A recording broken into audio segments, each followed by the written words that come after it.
ब्रेकनंतर आपलं स्वागत। एक ब्रेकिंग न्यूज पाहूया। ताजमहाल बॉम्बने उडवण्याची धमकी देण्यात आली आहे। तर ही अफवा असल्याचं समोर आलंय। धमकीचा ईमेल पाठवणाऱ्या व्यक्तीचा शोध सुरू आहे। ताजमहालमध्ये काहीही संशयास्पद आढळले नसल्याची पोलिसांनी माहिती दिली।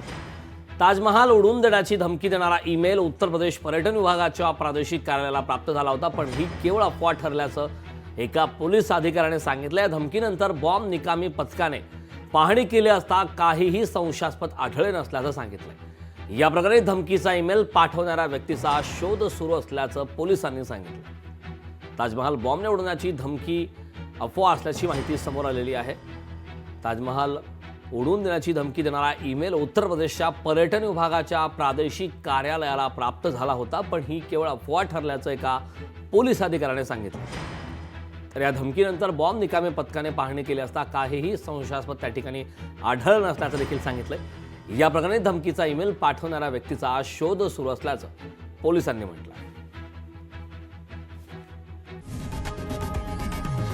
लोकशाही मराठी ऐका, पहा, जागरूक रहा।